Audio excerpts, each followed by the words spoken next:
Hello and welcome, everybody. We're just letting everyone file into the Zoom room, so we'll probably start in about 1 minute.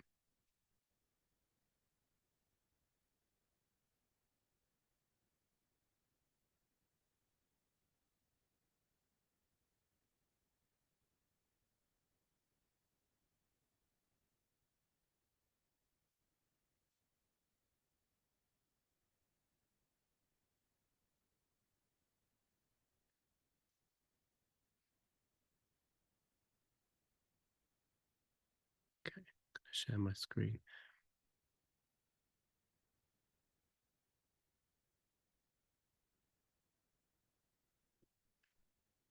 Okay. Hello, everybody. Thanks for coming along.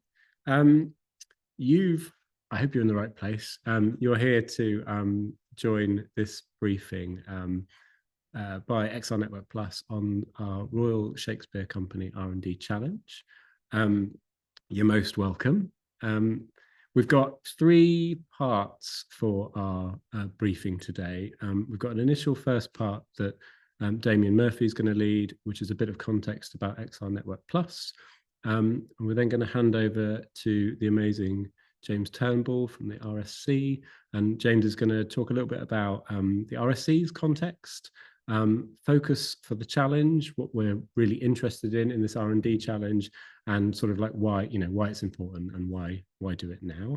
And then it'll be back to me towards the end to go through the perhaps a bit more dry than James's content, but very important stuff around things like budgets and funding, timeline for the challenge, stuff like intellectual property, and a mechanism for you to be able to ask more questions before you apply. So that's the structure. I'm going to hand over to Damien now. Damien, I'm going to drive your slide. So if you say something. Thank you, John. Yeah, okay. There I am. Well, okie dokie. Good afternoon, everybody, and welcome to our challenge briefing. And it's a real pleasure and privilege to be able to head this up with John and James, and to communicate what we're trying to achieve here with our amazing partners at the Royal Shakespeare Company. I think it's a really, really exciting opportunity, and we've been in discussions for quite some time, and delighted to get to this point and to sort of share our ambition with you, so that you can hopefully do some amazing things with us both. So I'm going to just tell you a little bit about XR Network Plus. I'm sure some of you who signed up know what it's about. I'm sure some of you it's very, very new. And so I direct the XR Network Plus project as a follow-on from the XR Stories project. John, next slide, please. So XR Network Plus is a collaboration between 5 universities across the 4 nations of the UK. And it was born out of the Creative Industries Clusters project that was funded by the Arts and Humanities Research Council. XR Network Plus is funded by the Engineering and Physical Sciences Research Council, and it brings together Cardiff University, the University of Edinburgh, the University of Arts London, and Ulster University, led by the University of York and the amazing XR Stories team.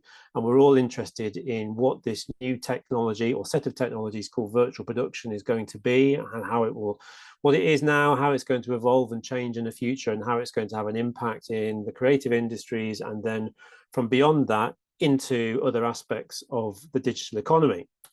Next slide, please, John. So we have 5 years, and it's a £3.3 million project funded to establish a 10-year agenda for what we think virtual production and XR related content creation and consumption is going to be for the creative and digital economies. So we're really interested in the next generation of convergent media. We call it virtual production for now. We refer to ourselves as XR Network Plus or XR Stories. So what is it going to be in 5 years' time, by the time our project is ended, or 10 years' time at some point beyond the project? And so we're going to do this by, next slide, please, John, building a community of academic research and industry R&D at this convergence of the idea of ideas, creative ideas, technologies and practice in virtual production and XR technologies to deliver impact and the opportunity for the whole of the digital economy. We're taking this or thinking about this from the perspective of how these technologies are transforming the creative industries, but we're also interested in where else it might be deployed in engineering, in healthcare, in manufacturing, and so on, and what the impact in those sectors will be as well. We have a set of themes that drive what we're doing. Next slide, please, John. And the themes are focused in particular areas of convergent media technology and virtual production, but also are broad enough to enable us to sort of cover most aspects of the things that people are interested in. Virtual game worlds and how we integrate physical content, how we do sound design in virtual production, how we build characters, environments, and objects, how we deal with data, assets, and IP, the role of AI and data-driven automation as part of the whole creative workflow, and again, also finally, the translation and impact into other aspects of the digital economy. So there are our 6 core themes over which we structure most of the activities that we do. And to give you a sense of where we are in our overall project, John, next slide. This is where we are, and this is what we've done. So we're in year 2, about 2/3 of the way through year 2. We funded a number of small grants and embedding R&D grants. In the first year, we had 12 projects, which came to an end just recently. We've built a network of people, and we've been out on the road to various of our university partners over the last 18 months to build our community. We've just closed a second round of R&D funding, and we're going through the assessment process on those now. We've just completed an XR accelerator with a brilliant cohort of 17 individuals from universities across the UK who are interested in the entrepreneurial and business-focused aspects of XR and virtual production. And today we're at the challenge workshop end of things. And so we're launching the challenge with the Royal Shakespeare Company and telling you all about what we're doing. So that's XR Network Plus. As you can see, there are some things to come yet in the 3 years plus that remain of our project. So stay tuned for what that's about. You can find out about what we're doing on our social media channels on LinkedIn and X. And of course, there's more details if you want to sign up on our website. Back to you, John.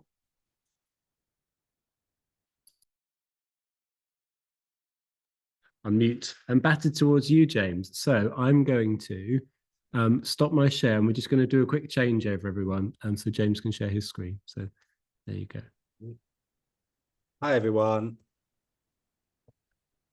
Danger of being a digital producer is technology doesn't work. So I'm hoping you can see my screen. I just want to say this is such an exciting opportunity for the Royal Shakespeare Company, and it's so wonderful to work with the XR Stories team, with Damien and with John and with Sue and with everyone in the whole team. So it's a really, really exciting opportunity for us. Well, I'm going to whiz through a presentation that gives you a little bit of context of where the Royal Shakespeare Company's been in terms of its digital development and these sort of projects.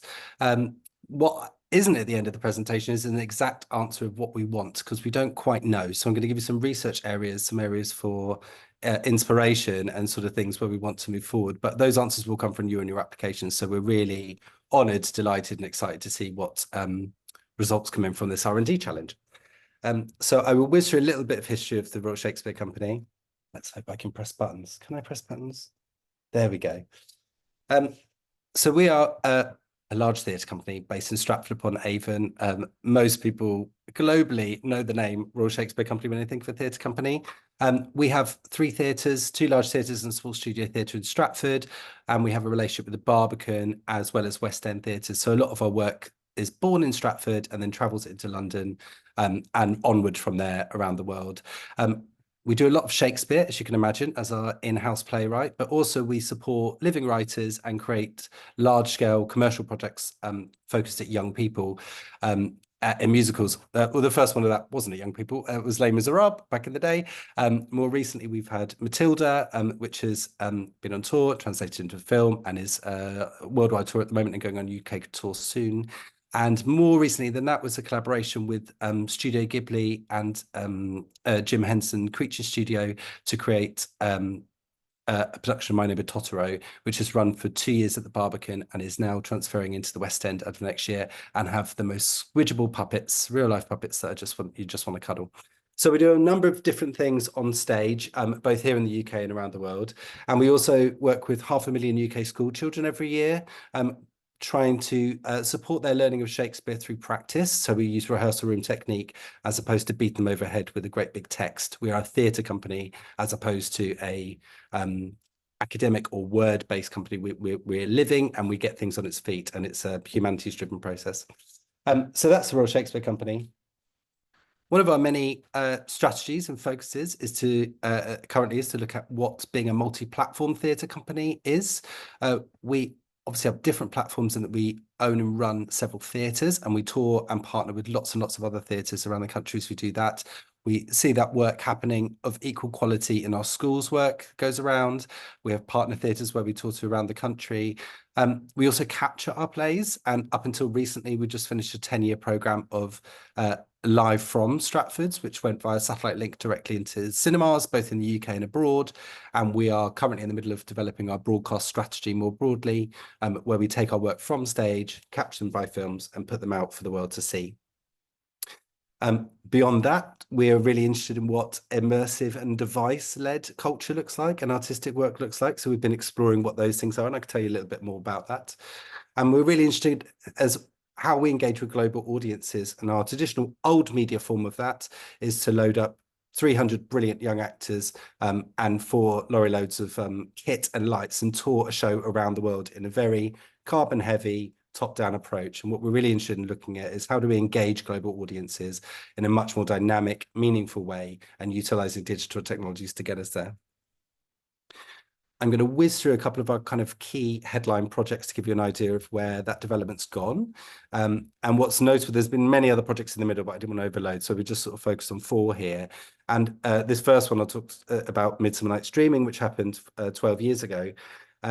It shows an example of where we've come from since there, both in terms of technology and our practice of how we approach these projects. So this was a collaboration with a social media platform called Google+, way back in the day. Points if anyone remembers that. You would need to be over a certain age, I think, to remember using that social platform. But this was a play. Midsummer Night's Dream happens over 2.5, 3 days, and we performed it in real time. So it's performed overnight, including scenes at 4 in the morning down by the river in Stratford. And we put that out via social media, including with character profiles, and reached sort of 30 million people engaging with it online. So that was one of the early projects that sort of illustrated to the RSC that there's opportunity here to take what we do on stage and just translate it into different media and still have the same output and same artistic experience for the audiences at the end of it. In 2016 was a very large project where we worked with Intel and the Imaginarium on a real-time motion capture character in stage. So this is a picture of Mark Quarterly, who played Ariel for us in The Tempest. And I have a video here, that a 3-minute video that I just want to whiz through. I think this was quite a long time ago now in terms of technology evolution, and it was right at the edge of what Intel could achieve.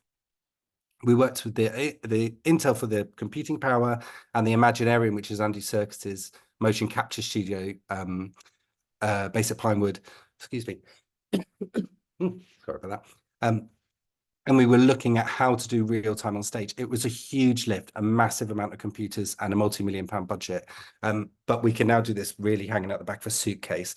So it's kind of interesting to see where we come from. I will whiz through this little video so it gives you a bit of context. Ladies and gentlemen, the Tempest Company, this is your part 1 beginner's course. 3 years ago, we spotted that 2016 was going to be a big Shakespeare year. It was Shakespeare's 400th anniversary of his death, and the Royal Shakespeare Company needed to put on something pretty spectacular. We needed to try and match the magic of Shakespeare's imagination. I got cast a long time ago for this new production of The Tempest, and the RSC is the home of Shakespeare.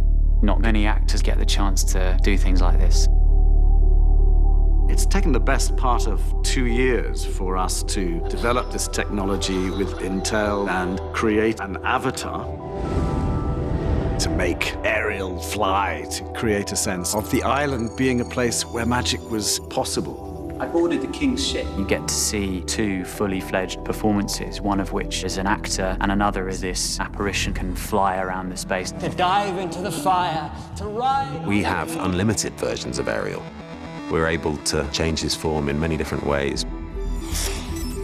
We are creating for the first time on stage, real-time, live facial performance capture, and that is quite an extraordinary leap forward. I and my fellows are ministers of fate.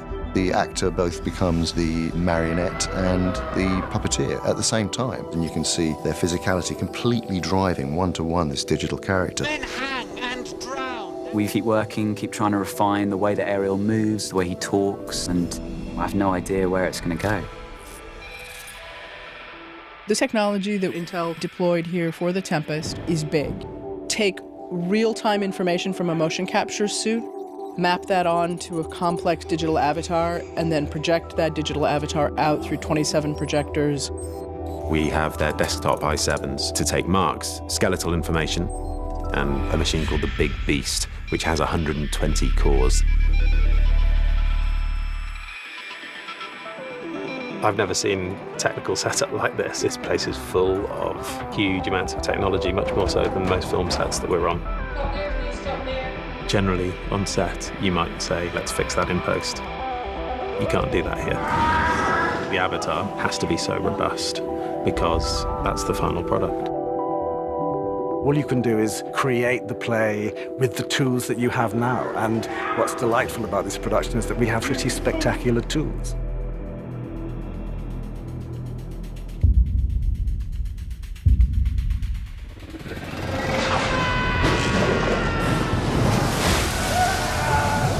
What the technology affords us is the ability to encapsulate Shakespeare's vision, inclusive of all that magic, that wonder.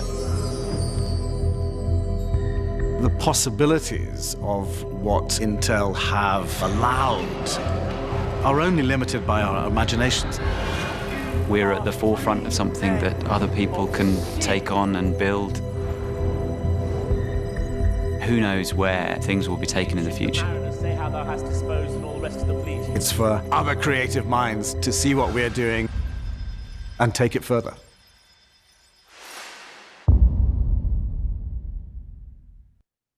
So that was a project in 2016 and was a huge technical lift and required huge investment from Intel and those partners on the project. We took a real-time version demo of this a couple of weeks ago to MozFest in Amsterdam with an actor, a director, and a suitcase with a mocap suit in it and a gaming laptop. So what's the joy of that is the democratization of access to that technology. And so we were breaking ground at that point, and now we're looking at what the next step of that is. So that was the Tempest.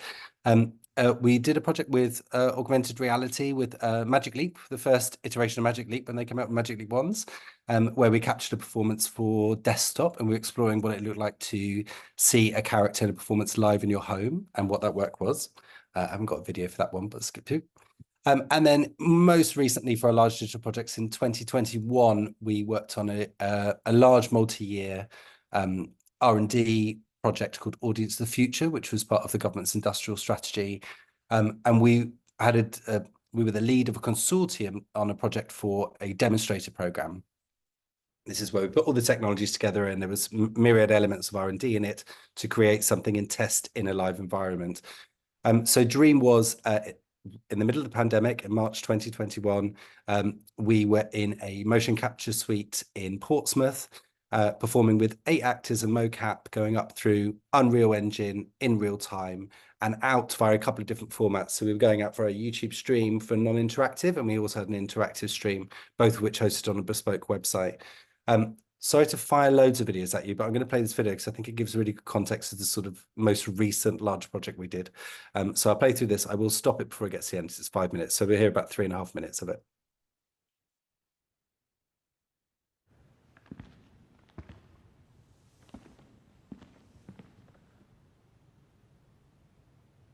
Follow me.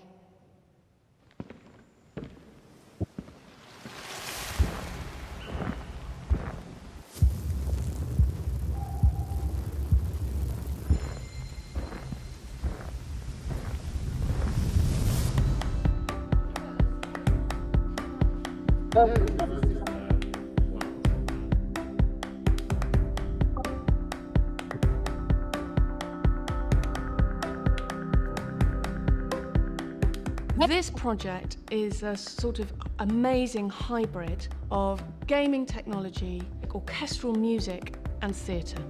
And in that moment, we had to look at audiences that were remote, disconnected. And Dream became something about bringing together online what that meant, looking at the rituals of theatre, looking at those new rituals within live performance, and working with people that had never worked together before. The project is a huge collaboration involving lots of different specialisms focused on performance using technology.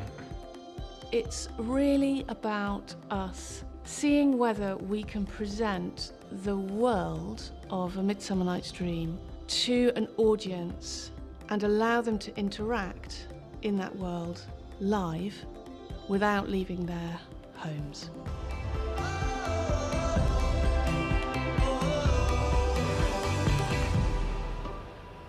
Shall we have some mischief here?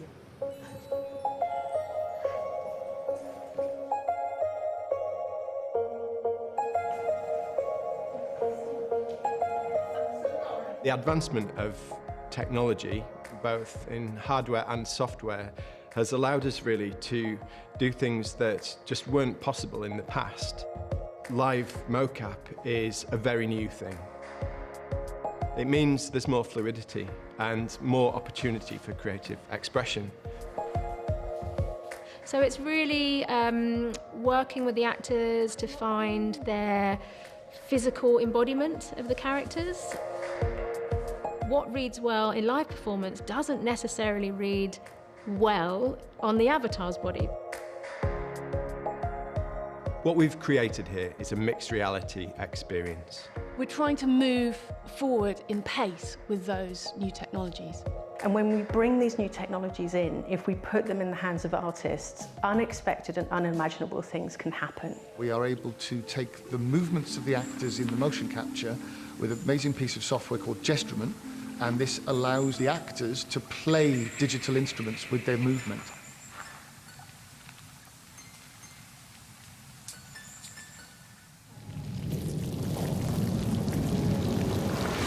Central to the show is a huge, earth-shattering, tumultuous storm. It's a very good metaphor for what we've all been through. We've all experienced things being taken away from us, things that we love, things that we delight in. We were at the point where we were imagining that we would produce a digital experience that would be visitor-based and be attended. And then, of course, COVID hit. We're really fortunate in the fact that actually 3 days before we were forced to halt everything was that we had recorded the music. Didn't realise this at the time, but this was the last moment we'd be there collectively with such a huge group of people for a really long time. And then the Monday after the lockdown happened, that was when we stopped production. But we had this music. We are going to take you out of your homes and into a forest tonight. It is beautiful and slightly unpredictable. We're not going to have that audience in person, but actually now is the time to absolutely embrace that remote audience, that digital audience. We're ready. Now, as soon as we get in there, you will see me become Puck. Wish me luck. You feel like you've been in a large group, experiencing together a story and a journey. I think that's what we've been missing so much. I'd really love audiences to feel like they've experienced something genuinely different and illuminating, and also celebrate the research and development and the experimentation and the risk of what this piece is. So that was a little bit on Dream, which was a major project for us, and it was the Audience Feature was a long program of R&D involving many more partners, and this was kind of a 6-month sprint towards the end of it to build something tested on audience. I think, sorry for reliving the trauma of COVID, whether you're in academia or running a company at the time. It's horrendous to look back on people wearing masks and remember how bad life was for us who work in shared experience and bringing people together and convening people industries. What it did, the opportunity there was that we got to test something, and the outcomes and the research on that was really exciting for us, in that the technology held up and it worked very critically in that space, but also that we could engage with audiences in brand new ways. And we were looking at the ritual of theatre and performance in that space. So we built, very carefully built a website that ran in real time effectively. So it flipped over at the start of the show to you access it via a specific link to be a pre-show experience, and that there was a timer and there was a counter to tell you how many other people were in the space. And in the middle of lockdown, that was really impactful for our audiences. What was a joy was that we could, the show was seen in over 100 different countries over the 10 live performances. You could only watch it live. It wasn't an accessible remotely thing. And we were performing at 10 in the morning, going out to like 15,000 UK school children in their classrooms, at the same time as going out to Sydney Opera House's evening audience. We did a 2 a.m. performance at South by Southwest. So we managed to reach the world in really interesting ways. And the responses we got on socials and Twitter and things like that of people sharing, watching at daybreak in Japan and stuff like that was just really exciting. So a lot of this work is about how do we translate our crafts from theatre through these technologies to still have a meaningful impact, an artistic impact on audiences, whether they're in person or not. Off the back of Dream, the RSC managed to get a status as an independent research organisation. This is effectively something like a university status for the RSC that is practice driven. We're the only performing arts institution to have it, but you'd also see it at the V&A, I believe the Tate, I think as well. And it is a wonderful status that enables organisations like that to really drive what research is. We're not fundamentally or first academic, so quite often we do research and don't call it research. So it's really interesting for us to have that status where we can go and really embed and understand what research and development looks like for us as we build practice for the future. We are still iterating what the IRO sort of dreams and focuses might look like, but I thought I'll put some here to give you a broad overview of what they are. So multi-platform we looked at before, but what that means for how we take our IP across live performance, film, audio, printed text, XR, location-based experiences into classrooms, on the web, on devices. How we enable interactive content is a really interesting one for us. So what does that mean for audience embodiment in the space, or personalization of our story? I'm very proud to be a theatre company and to be a member of the UK theatre sector, but it is an exclusionary craft in some ways, in that you have to sit down in silence for 3 hours. That is not comfortable or possible for everyone. We're also strapped upon Avon, and so to get there without a car is quite difficult. So we know that access is really difficult for people to get into our craft. So how can we build it in a way that we can personalize what that experience is through interaction? In order to do all that, we need to be really collaborative, and we've learned this through these projects, and we'll continue to do it, that actually we are centering interdisciplinary artists and makers in this space. What does that mean, and how do you share language across sector? And one of our big challenges is our need for real-time and shared experience. So a lot of these technologies are perfectly fine in game environment and pre-baked products and assets. But for us, the challenge is it needs to be live in that time. We need an interaction between that performer on stage and their audience. And they need to get feedback on what that is. That also means we can adapt these stories that our playwright in residence has gifted us and been performed myriad times over the years, over 400 years. But what does that mean to translate those stories into different form to help more people, audiences, and new generations of audiences interact with them? We're really excited about virtual production. And as you've seen from this, we use virtual production technologies. We are not likely to be making a Mandalorian-esque show from the RSC anytime. I'm not going to write that off. You never know. But we use virtual production as a stack of technologies. So we see it as a suite and a really interesting skill set. And I think we're still quite at the beginning of learning how to implement that across our work. And this global reach, that means not necessarily touring, which is a slightly more carbon efficient route of reaching audiences remotely, but with the same impact that we do across the rest of our program. So sorry, I've got a tickle. Okay, so I'll talk a little bit about some of the research we're doing, give you an idea of the direction of travel that we're on at the moment. We've got a project in quite early development that I can't share many assets for, but I can tell you about who we're collaborating with, which is a translation of a Shakespeare title into a game format, working with a company called Ink Stories, based out of Brooklyn, New York, who make incredibly thoughtful, serious documentary-based game environments. And for us, that's a real test of translating story into an interactive space, and that tension between how we use these texts as prose and as a linear 5-act structure, but how we break that down and turn it into world building. So it's a really exciting project. Hope to be able to share more with you later in the year for that. And we are also looking at different elements of version protection technology in our practice. So a couple of little bits here. One is brand new photogrammetry rig. We've just got a rig to Arago, which means we can scan things in our collection, scans props from our shows, which means we can make digital asset versions of them. This is Papa's shoe from a production of Hamlet in 2018. It's an item in our collection. We have a collection which is kind of a small museum that collects our artifacts. It's very hard to get in, and the team who look after it, quite rightly, don't let anyone in because they need to protect the objects. So we're looking at using VP technologies to open up access to what these are. And in the case of the shoe, we can attach in metadata files of the designer's choices of that, how the maker or painter might have worked with it, as well as the actor's response to it. So we can think about how we store our objects in different ways.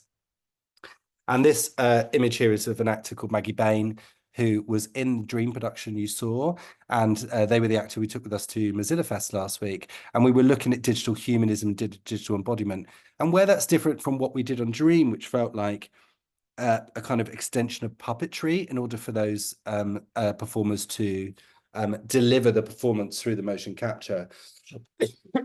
So sorry. Really interested in looking at how we do digital embodiment.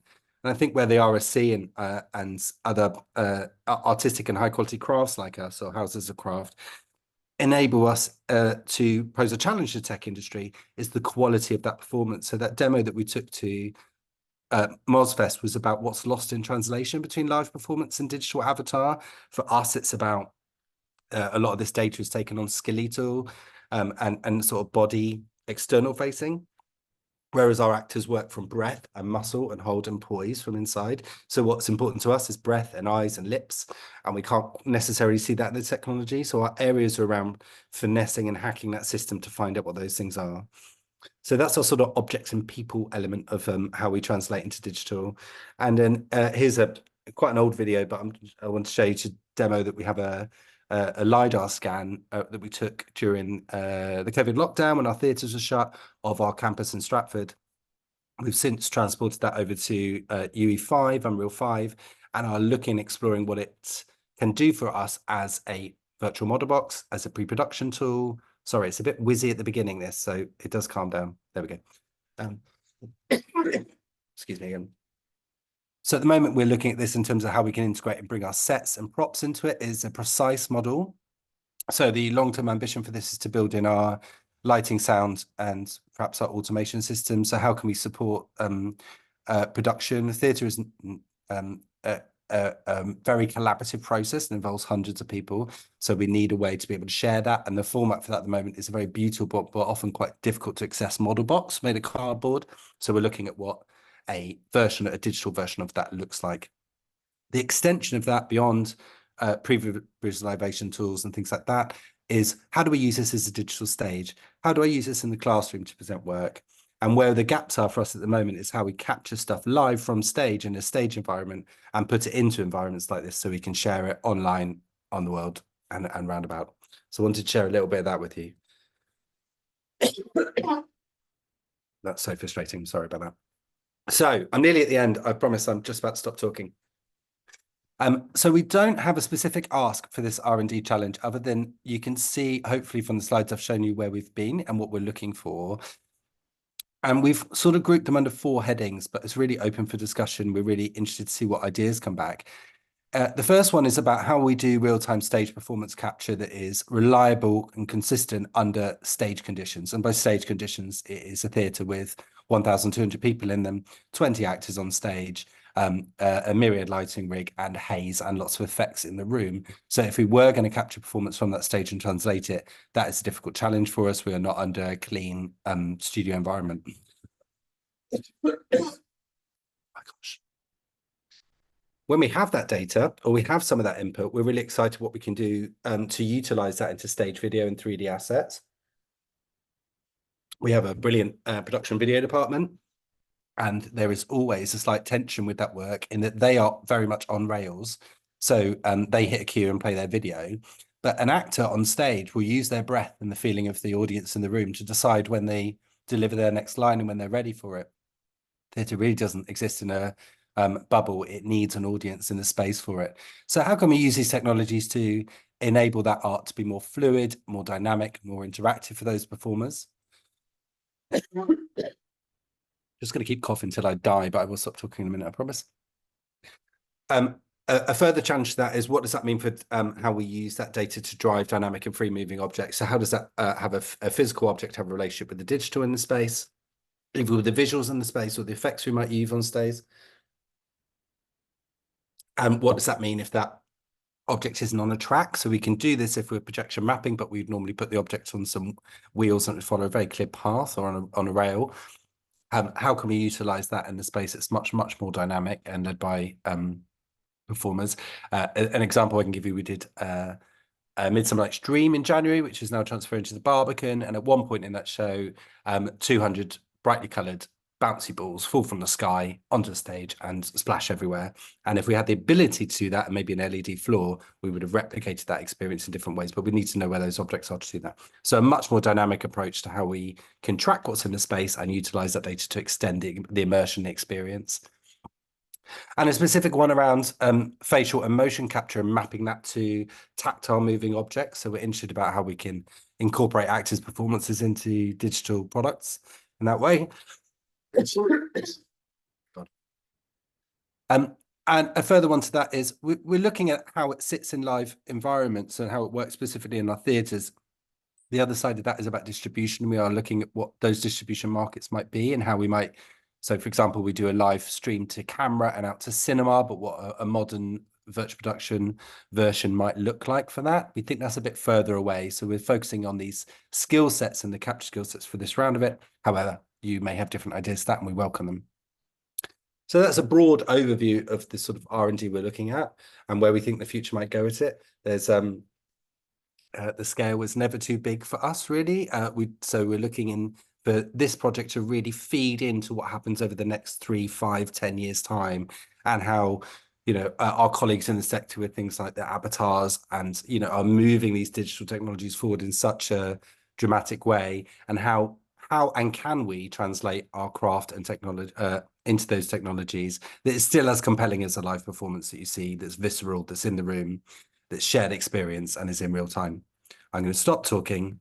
There we go. But thank you very much. Thanks, John.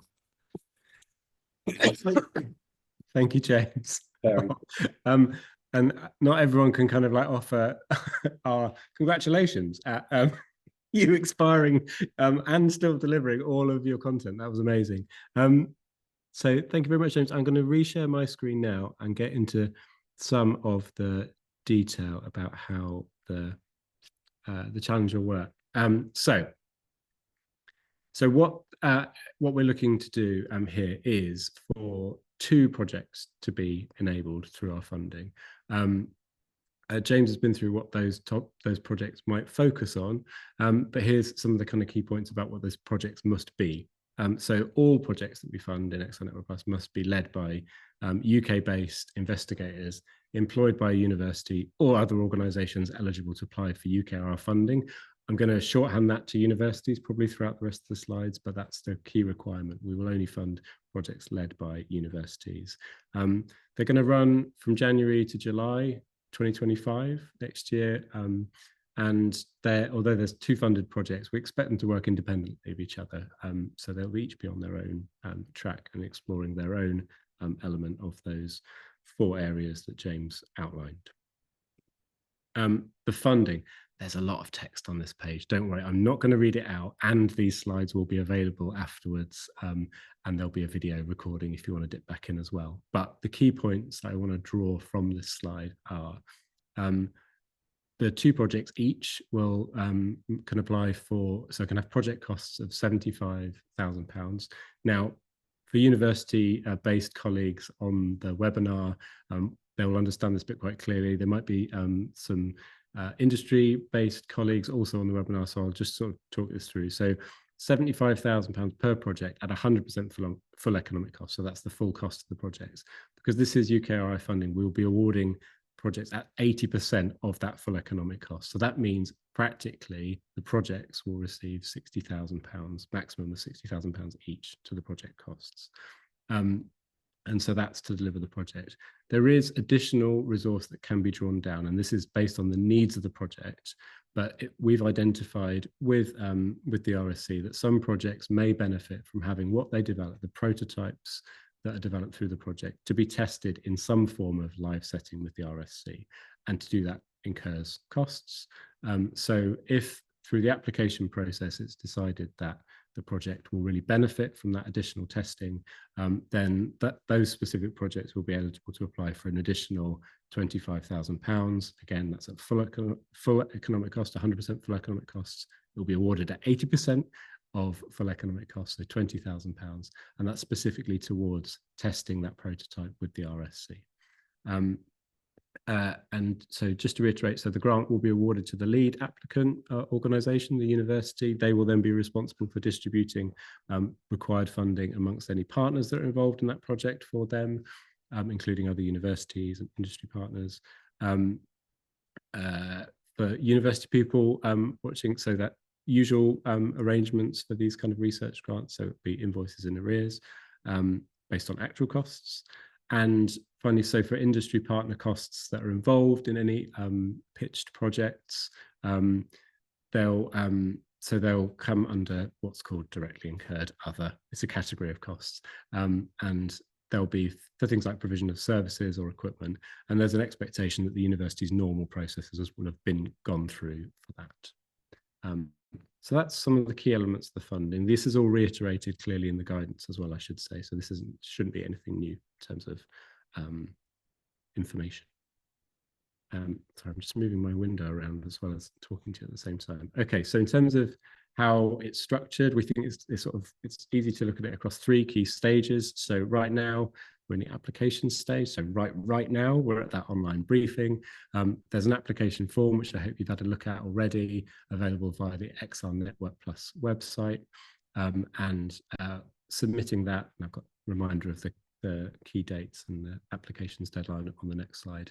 But completing the application form, and then there'll be a shortlisting process with the RSC. And they're looking for things like the relevance of the project idea, the research innovation that's proposed, so what's novel, what's new about what's being proposed, its feasibility, and that's sort of like a twofold feasibility. That's both feasibility within the project, can what's being pitched be achieved or reasonably likely to be achieved within the project, but also feasibility in its sort of like longer term in its commercial sense. Is it something that could feasibly be something that's available to the RSC or to the wider industry? And other elements of impact. So, what could be the wider economic, social impacts of the project. So that's the first stage. And then we are planning to select shortlist up to 4 projects from those that apply and take those to the RSC HQ in Stratford-upon-Avon. And each of those up to 4 shortlisted projects will have half a day with the RSC team and XR Network Plus team to refine that project idea. And this is quite deliberate. This is to really kind of get some direct input from the RSC and other experienced colleagues in the room to refine the idea, get it even better. And the idea is to get the best possible projects out. And then from those up to 4 projects that will be at have those half-day sessions, 2 projects will be selected. And then stage 3, so delivery, so as you'd expect, the 6-month window from January 2025 to deliver the project, which we want to include at least 1 testing phase, whether that's remotely from the RSC or with the RSC as part of that. Delivery of those outputs, prototype and reporting. And that's the 3 stages. Okay, so again, these are in your guidance documents. But just a sort of key moments here. So 14th of August, so like a month away, just less than a month away for the applications deadline. 18th and 19th of September are the days that are earmarked for those half-day project development days for the up to 4 shortlisted projects. So it's really important that if you apply, that you can attend one or other of those days. That's really important. And then projects, so go through the sort of final selection. and all of the agreements being put together so that they can start by the 20th of January 2025. Okay, and then right down the bottom on that slide, then we hope that a really key event like Beyond, which is now I guess part of our kind of like our annual calendars for those of us working in this world, as an opportunity to share some of the findings and do all of that good stuff as well. Okay, so there's some key dates. And then just to reiterate sort of what the key, I guess, sort of commitments and contributions are of the different parties that are involved in this R&D challenge. So from the awarded projects perspective, we're expecting each project to deliver a tested prototype of a tool, product, service, experience, workflow, whatever you want to call it. There'll be a requirement to attend fortnightly online progress meetings, which will be held between the projects, Network Plus people and the RSC, and we will expect you to help us promote and disseminate the findings and outcomes of the projects in 2025. From XR Network Plus's side of things, so there's a lot of support that the team here can and will offer in terms of helping sort of communicate between the parties, between the RSC and project teams. We, as one of the creative clusters projects at XR Stories, did a lot of this kind of challenge-based work. So we think we're pretty good at like helping sort of, I don't know, grease the wheels, but just helping make the projects achieve the best that they can be. So we'll be part of those fortnightly project progress meetings, and we have a small but perfectly formed comms team who will help promote the projects, make sure that websites are up to date and communicating really, really well, and doing some of the social media stuff as well. So that's all support that we can give, and as well as sort of routing the funding through to the projects. And then from the RSC side, so you've got the excellent creative and strategic direction from some really senior people at the RSC. They'll be there at the fortnightly meetings, helping shape, guide, advise on the way the projects are going. And they're there also to really kind of spot opportunities to maximize these projects' potential within the wider RSC organization and the industry at large as well. Okay, so that's around some of the project bits. And then another always important part of the conversation here is around intellectual property. So what we're proposing for this challenge is a model that's been in part developed through the other R&D challenges that XR Stories have been involved in, but in essence, new intellectual property, so that's property created through delivery of the projects, will be owned by the awarded project teams. So as I said in previous slides, so we're awarding funding to a lead university partner, but that project team that sit with that partner might be just that organization, or it might be multiple organizations. We expect that group to sort it out how they want to deal with a new IP, but it's quite clearly not owned by XR Network Plus at all, or the RSC. At the end of the R&D challenge, so at the end of the projects, if the project teams and the RSC wish to further develop or exploit the IP developed in the projects, then what's written into the agreements is that the RSC has a first look option, exclusive option. So there's a period of 1 year within which the project teams and the RSC can talk about what they want to do with that, how they want to take that IP forward. And if the RSC aren't looking to take that forward, then it doesn't have to wait a whole year. The year can be, that period can be cut at whatever point of that.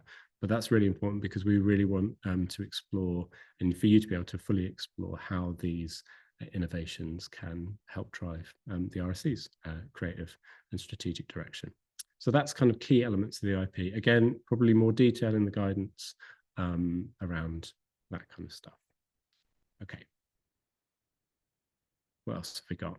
Okay, 2 more slides, I think. So how to apply. You've already been there because you managed to find our Eventbrite, but please, everything you need to know about how to apply and the forms are on the website. So that hyperlink should be clickable when we share these slides afterwards, but it's pretty easy to navigate to it under funding on the top of our website.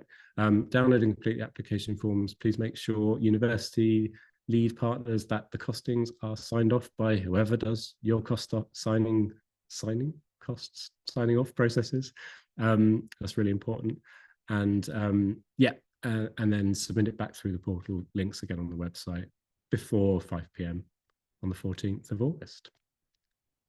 Now, we've been really overwhelmed by how many people have attended this briefing. Before we saw the numbers rolling in for signups, we didn't know whether we would now have an open Q&A moment within this briefing or whether we would do something else.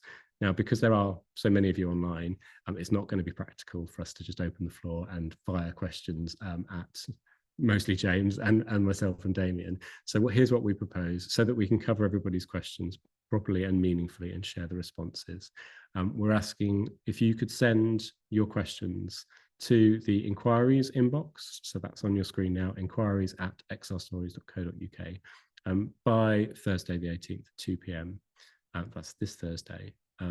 We will respond to all those questions and publish a big FAQs document back onto the funding webpage on the 23rd of July. Okay, so that's the best way we can think of for everybody's questions to get answers and for you to share in the knowledge from other questions that are asked as well. So I hope that's okay. And I think that's everything. So although we booked 90 minutes of your time, you have the gift of some time back. And if with that time, since it's yours, get those questions to us so that we can start kind of compiling answers for that. I think from our side then, I was just going to, thank my two colleagues here, Damien Murphy and James Turnbull, for, contributing to the briefing event. Thank you very much. And James, I hope the cough gets better.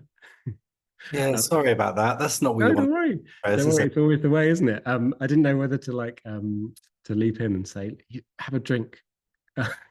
We come back in a bit, but no, you did brilliantly. And thank you again to Sue, who's quietly online, who's put the whole thing together for us. So yeah, please do get those questions to us and we'll delight in providing you some answers. Okay. All right then. Okay, we're going to sign off now. I hope that's been useful and good luck with your applications.